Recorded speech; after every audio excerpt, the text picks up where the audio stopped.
Hello everyone and welcome back to Cute Crochet. My name is Sri and in today's video I am going to show you how you can turn any amigurumi into a rattle using simple household objects. So let's get started. I have been making this octopus amigurumi for my nephew. For this I am using Hooked by Robin's No Sew octopus amigurumi pattern and it's absolutely adorable. I will leave a link to this pattern in the descriptions. As you can see, I have already finished it halfway and have already put in the safety eyes and the embroidered features. Then I decided to turn it into a rattle to make it more interactive for the baby.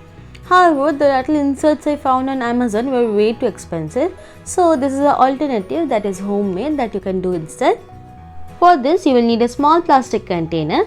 This is a container from a pain relief balm that I use quite often for my migraine. So I have a lot of these, but you can also use containers from old makeup or lip balm or any small container really. This is a good way to recycle. Just make sure that it fits comfortably inside your amigurumi with lots of space around it. We don't want to be able to feel the hard plastic from the outside.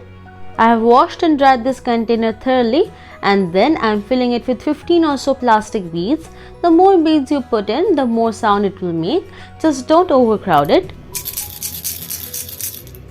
Now I will continue to make the amigurumi normally until I reach the point where I have to stuff it, and then I am going to meet back up with you.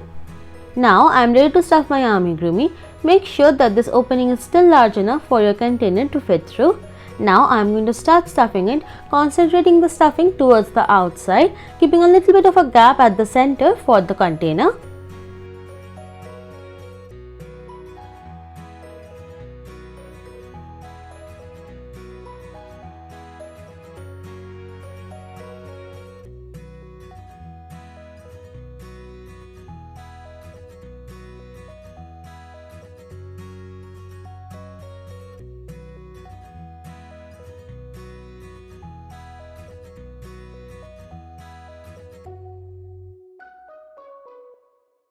Once the amigurumi is almost completely filled up, make a little bit of space with your fingers and then shove your container in, centering it as much as possible. Then you can go back in and fill in some of the empty spaces that might be there.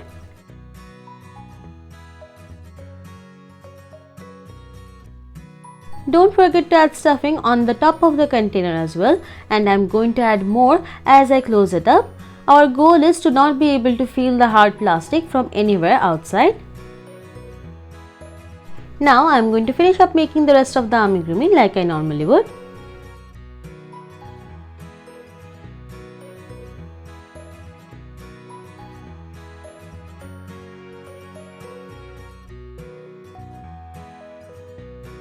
And here is the finished result.